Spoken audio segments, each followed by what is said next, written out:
안녕하세요. 이번에는 캠핑장 내의 전기 사용에 대해서 말씀드릴 건데요.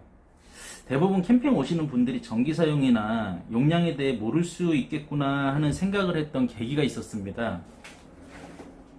캠핑장에서 전기 사용 문제로 캠핑 오신 분이랑 캠장님이랑 약간의 언쟁을 벌이는 것을 우연히 보게 됐어요.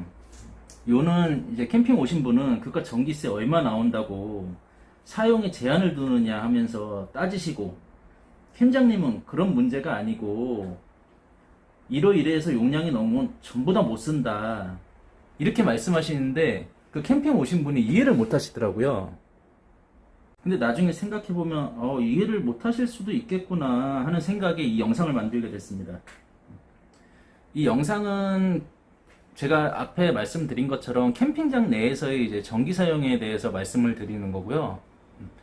뭐 중성선 뭐 어떻고 뭐 용량 구하고 이렇게 전문적으로 좀 배우실 분은 전기 유튜버 채널도 많으니까 그쪽을 애용해 주시면 좋으실 것 같아요. 제가 알기로는 보통 텐트 한 동당 전기 사용 기준이 600W라는 말도 있고 1000W라는 말도 있는데, 여기서는 1000W 즉 1kW 기준으로 설명을 드리겠습니다. 일단 뭐 저희가 캠핑장 딱 가면 이제 텐트 치고 콘센트 박스가 어디 있는지 이제 살펴본 다음에 그 콘센트에다 전기를 꽂잖아요. 보면 이게 이제 콘센트 함이라고 보면, 이제 문을 딱 열면 이렇게 콘센트가 있습니다. 근데 여기 이제 차단기가 보통 20A짜리도 있고 30A짜리도 있고 50A짜리도 있어요. 50A짜리면 이제 콘센트가 더 많겠죠. 일반적으로 생각하는 기준은, 그러니까 소비 전력 1kW는 전격 전류가 한 5A 정도 소모된다고, 그렇게 이제 규정은 아닌데 그 정도로 생각을 하고 있거든요. 그러면 이게 20A니까 20A 차단기니까 4kg 정도면 이제 20A가 꽉 차는데, 보통 4kg 정도 계산을 하면 한 18점 몇 암페어 나와요. 근데 이렇게 차단기는 한 70에서 80% 정도 좀 작게 용량을 보고 있거든요. 그러니까 4kg 정도면 조금 꽉 찬다는 느낌은 있는데 뭐 사용은 가능합니다. 이제 그 주변 텐트에서 각각 이제 전기를 꽂으러 오시겠죠. 영민에 전기 하나 꽂으러 오고, 대발인에도 전기 하나 꽂고, 승원에도 전기 하나 꽂고, 이렇게 전기를 꽂으면 1kg씩 각 텐트마다 1kg씩만 사용하면 3kg 3kg 하면 뭐 전기 충분히 사용할 수 있습니다. 떨어질 염려도 없고요. 용량 초과로 뭐 떨어질 염려도 없고 한데, 그때 그 언쟁이 있는 분 그때는 왜 언쟁이 있었냐면, 그 아주머니께서 이제 전기 그릴을 사용하시는데 그게 2kg짜리였어요. 2kg를 소모하는 전기 그릴이었거든요. 근데 만약에 이 집에서 2kg를 소모하고 이 집에서 1.5kg, 1kg, 그럼 4.5kg잖아요? 4.5kg면 이제 차단기가 이제 떨어지는 거죠.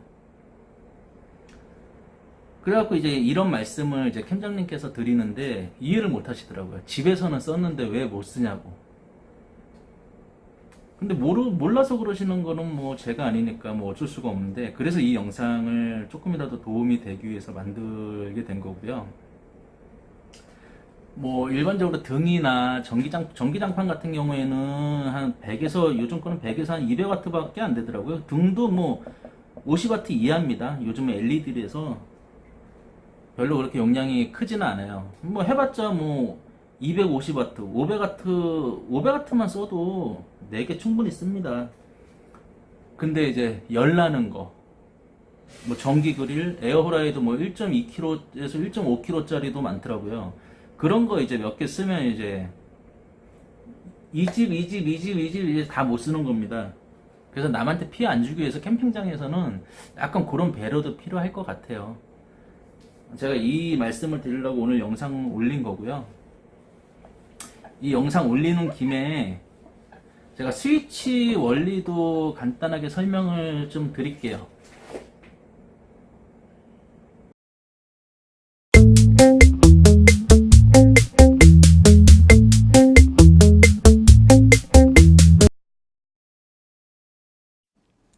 조금 전 영상에 이어서 스위치 원리를 알아보는 시간을 갖도록 하겠습니다.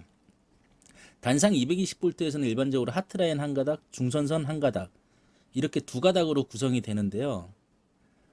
보통 중선선은 현장에서는 하얀색 전선을 많이 사용하고 등공통선이라고도 많이 해요. 그리고 전압선은 스위치로 이제 바로 들어간다고 해서 스위치선이라고도 하고 현장에서는 빨간색 전선을 많이 사용하고 있습니다.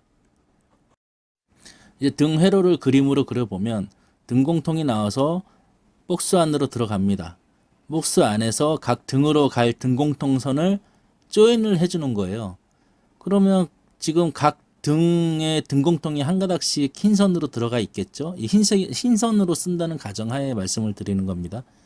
그럼 등은 한 가닥만으로는 불이 들어올 수 없으니까 스위치 선을 또 구성을 해줘야 되는 거겠죠. 제가 지금 스위치를 그려서 이제 연결하는 거를 보여드릴 텐데요. 지금 쓰는 거는 2구 스위치고 등 각각 하나에 위에 스위치는 1번 램프, 밑에 스위치는 2번 램프로 작동시키게 할 거예요. 그리고 지금은 등공통선이 등에 한 가닥씩 들어가 있는 상태고요. 스위치선은 지금 스위치로 들어왔습니다. 들어와서 이제 1번 스위치는 이제 전원이 연결됐고 2번 스위치가 전원이 연결 안 되는데 그거는 지금 저 실질적으로 연결한 것처럼 저렇게 연결시키면 1번 스위치나 2번 스위치에도 다 전원이 연결된 거고요. 그 맞은편에서 이제 각각 등으로 나가는 선을 하나씩 연결해주면 지금 등공통이랑 스위치선이 하나씩 있어갖고 스위치로 이제 온오프 시키고 하면 등이 들어왔다 나갔다 들어왔다 나갔다 하는 원리입니다. 오늘 등 회로 한 거를 간략하게 그림으로 그려보면 지금 그리는 것처럼 이런 그림이 되거든요.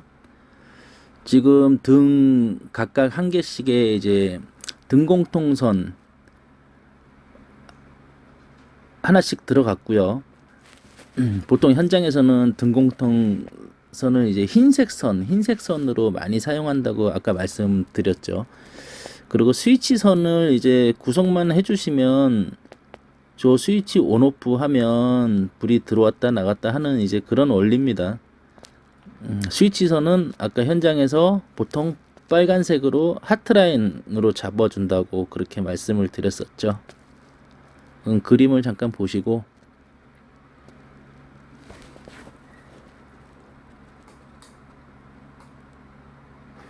네, 1번 스위치를 키면 회로가 연결돼서 1번 등이 들어오는 거고 2번 스위치를 키면 다시 2번 회로가 연결돼서 불이 들어오는 방식입니다.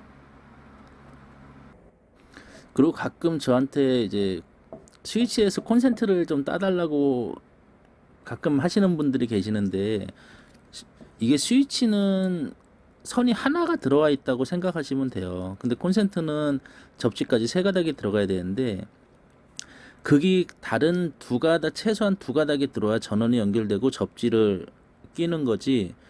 스위치에 이게 두 가닥처럼 보이지만 스위치는 지금 한 가닥인 거거든요. 이게 1구 스위치의 경우. 그래갖고 스위치에서는 콘센트를 절대 못 따고요. 스위치 이용해서 콘센트를 따시려 그러면 접지선 하나 들어가야 되고 극이 다른 선이 하나 다시 배관 안으로 해서 들어가야지 이제 그 콘센트가 연결이 되는 겁니다. 이게 스위치가 속에 선이 뭐 두세 가닥 있다 그래서 그거 콘센트로 쓸 수는 없는 거예요. 마지막으로 주의하셔야 될 거는 등공통 선은 항상 등으로 가야 되고 하트라인은 항상 스위치로 가야 돼요. 이 두 개가 바뀌어도 스위치에 의해서 등이 껐다 꼈다 할 수는 있어요. 하지만 이게 스위치를 꺼도 등에서 약한 불이 들어오거나 누설 전류가 흐르거나 그런 원인이 될 수가 있거든요. 그러니까 전기 작업을 하실 때는 항상 전문가의 의뢰를 하셔갖고 하는 게 최고의 안전 같습니다. 요즘 날씨도 더운데 몸 건강들 하시고요. 감사합니다.